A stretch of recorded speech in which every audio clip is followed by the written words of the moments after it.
मित्रांनो नमस्कार. स्वागत आहे सगळ्यांचं शिवराज सर यूट्यूब चॅनलमध्ये. अप्रेंटिसशिप MEPS अपडेटमध्ये म्हणजे मॅप्स अपडेटमध्ये मुलांना मिळत आहेत 42,000 रुपये. तर यामध्ये आत्तापर्यंत म्हणजे कालच्या दिवसापर्यंत 47पेक्षा जास्त कोटी रुपये वाटप झालेले आहे. म्हणजे कालच्या व्हिडिओमध्ये म्हटलं की आपण 50च्या टप्प्यात आता आलेलो, 50 कोटीच्या टप्प्यात आलेलो आहोत. तरीसुद्धा बऱ्याच मुलांचे अजून इश्यूज आहेत. क्लेम रिजेक्टेड आहेत, क्लेम रेक्टिफिकेशनला आहेत आणि मंथली किंवा इयरली क्लेममध्ये तुम्हाला डोमेसाईल किंवा कॉन्ट्रॅक्ट अपलोड करता येत नाही आहे. तर ते ह्या व्हिडिओमध्ये बघणार आहोत. आणि आजची अपडेट अशी होती की आज सदर जे आहे ते अपडेट होणारच आहे वेबसाईट, तरीसुद्धा बऱ्याच मुलांचे अजूनही इश्यूज आहेत ते या व्हिडिओमध्ये बघणार. तर इथे बघा, हा क्लेम आहे RO सजेस्टेड टू रेक्टिफाय. आता याच्यामध्ये रेक्टिफाय शब्द आलेला आहे म्हणजे तुम्हाला हे सगळे डॉक्युमेंट्स अपलोड करता येणार आहेत. म्हणजे रेक्टिफाय शब्द आला की हे सगळे डॉक्युमेंट्स, मग बँक स्टेटमेंट, त्यानंतर डोमेसाईल आणि NAC. म्हणजे जर तुम्हाला हे सगळे डॉक्युमेंट्स अपलोड करायचे असेल तर रेक्टिफाय करणं गरजेचं आहे. मग त्या ठिकाणी तोच क्लेम राहतो आणि त्याच क्लेमवर तुम्हाला सगळे डॉक्युमेंट अपलोड करता येतात. आता या ठिकाणी रिजेक्टेड झाला तर तुम्हाला हे फक्त बँक स्टेटमेंट अपलोड करता येते, हे दोन डॉक्युमेंट अपलोड करता येत नाहीत. आता हा सुद्धा रेक्टिफाय आहे, म्हणजे रेक्टिफाय असेल तर तुम्हाला इतर डॉक्युमेंट अपलोड करता येतात, सगळे डॉक्युमेंट अपलोड करता येतात.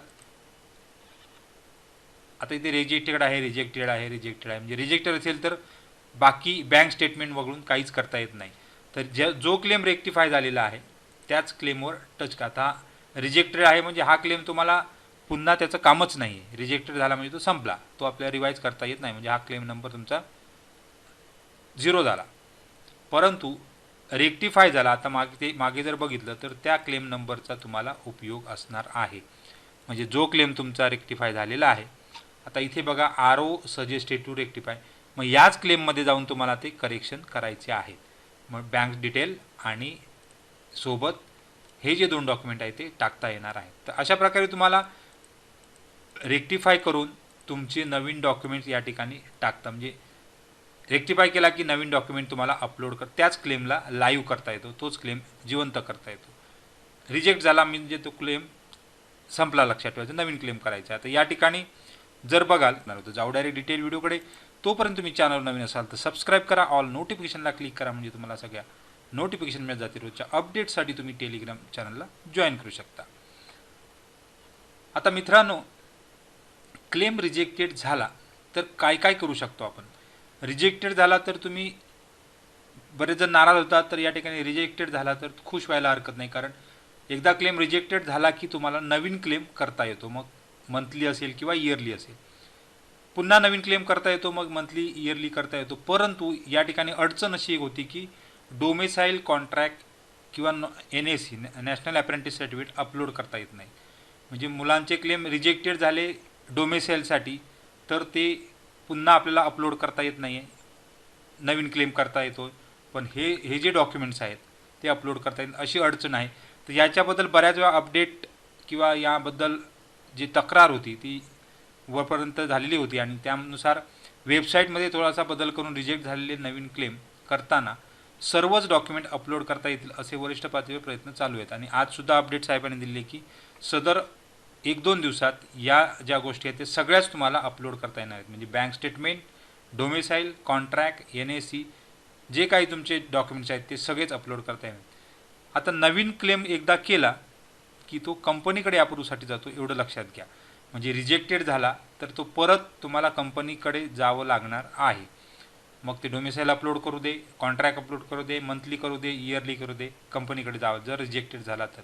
परंतु क्लेम जर रेक्टिफाय झाला तर या ठिकाणी जो क्लेम असतो, आता इथे जर रिजेक्ट झाला तर तुम्हाला नवीन क्लेम नंबर येतो, तो क्लेम नवीनच तयार होतो. आणि रेक्टिफायमध्ये जुना जो क्लेम आहे तोच नंबर तसाच राहतो आणि जो क्लेम रेक्टिफाय झाला आहे त्या क्लेम नंबरवर टच करायचा आहे, ब्ल्यू नंबर असतो आणि सर्व डॉक्युमेंट्स त्या ठिकाणी अपलोड करता येतात. म्हणजे जर तुम्हाला इतर जो डॉक्युमेंट आहे, बँक स्टेटमेंट, डोमेसाईल कॉन्ट्रॅक्ट किंवा नॅशनल अप्रेंटिस सर्टिफिकेट, हे जर अपलोड करायचं असेल तुम्हाला रेक्टिफाय करणं गरजेचं आहे. आता तुम्ही करू शकत नाही, त्याच्यासाठी तुम्हाला रेक्टिफिकेशनसाठी एक तर कंपनी किंवा RO, तर रेक्टिफाय केलेले क्लेम ज्यांनी रेक्टिफाय केले, मग ते कंपनीने केली असेल त्यांच्याकडे जातात, ROने रेक्टिफाय केले असेल तर ROकडे जातात, तर ॲप्रूव्हसाठी ते तिकडे जाणार. म्हणजे रेक्टिफायचा फायदा असतो की तोच क्लेम रिवाईज करता येतो आणि रिजेक्टचा फायदा असा की नवीन क्लेम करता येतो, नवीन नंबर मिळतो, पण कंपनीसोबत जावं लागतं. आता यामध्ये जर एकंदरीत बघता म्हणजे डोमेसाईल कॉन्ट्रॅक्ट किंवा NSE अपलोड करायचं असेल तर तुम्हाला जो क्लेम रिजेक्ट झालेला आहे तो पुन्हा तसाच अपलोड करायचा आहे किंवा नवीन अपलोड करायचा आहे, नवा क्लेम नंबर मिळणार आहे. रिजेक्ट झाला की नवीन क्लेम करायचा, पण तुम्हाला डोमेसाईल त्या ठिकाणी टाकता येणार नाही आहे, मग तो कंपनीला रेक्टिफाय करायला सांगायचा. म्हणजे या ठिकाणी थोड्याशा स्टेप्स बघा. जर तुम्हाला डोमेसाईल कॉन्ट्रॅक्ट, आता हे जर क्लेम जर तुम्ही बघितले, म्हणजे तुम्हाला डोमेसाईल कॉन्ट्रॅक्ट जर अपलोड करायचं असेल किंवा NSE अपलोड करायचं, शक्यतो NSE अपलोड करा, तर या ठिकाणी रिजेक्ट झालेला क्लेम पुन्हा तसाच जसा कसाही त्या ठिकाणी अपलोड करायचा, नवा क्लेम मिळणार. नवीन क्लेम केल्यानंतर एकच करायचा, तो काय करायचा, कंपनीला रेक्टिफाय करायला सांगायचा. नवीन नंबर मिळेल तो काय करायचा, रेक्टिफाय करायला सांगायचा. रेक्टिफाय केल्यानंतर कंपनीकडनं परत तुम्हाला दिसेल तो कंपनी सजेस्टेड टू रेक्टिफाय. मग रेक्टिफाय आलेल्या क्लेम नंबरवर जो ब्ल्यू नंबर दिसतो त्याच्यावर टच करा आणि सर्व बिनचूक डॉक्युमेंट मात्र इथे अपलोड करायचे आहेत. बिनचूक डॉक्युमेंट अपलोड केले की परत तुम्ही तो काय करायचा आहे, कंपनीला पाठवायचा आहे.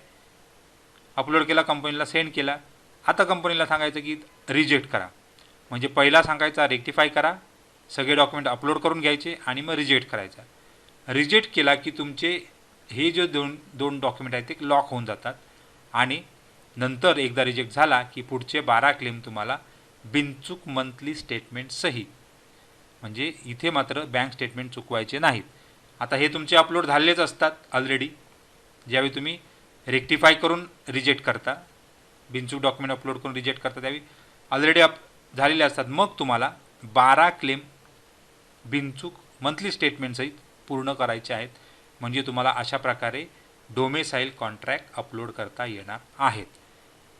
आता कंपनीला दोनदा जावं लागणार आहे किंवा कंपनीशी दोनदा त्या ठिकाणी तुम्हाला विनंती करावी लागणार आहे.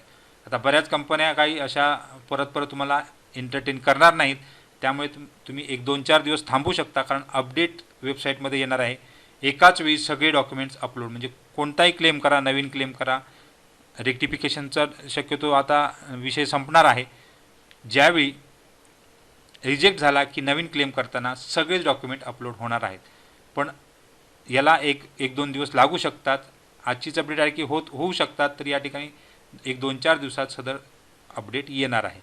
तर ज्यांच्या कंपनीशी जास्त चांगले मैत्रीचे संबंध आहेत त्यांनी अशा प्रकारे दोनदा कंपनीमध्ये विनंती करून रेक्टिफाय, रिजेक्ट आणि नवीन क्लेम आणि मग ॲप्रूव्ह असं करून घेऊ शकता. तर सगळ्यांना खूप खूप शुभेच्छा आहेत. काही डाऊट असेल तर कमेंट बॉक्समध्ये कमेंट करा आणि यूट्यूबला नवीन असेल, चॅनलवर नवीन असाल तर सबस्क्राईब करायला विसरू नका. धन्यवाद.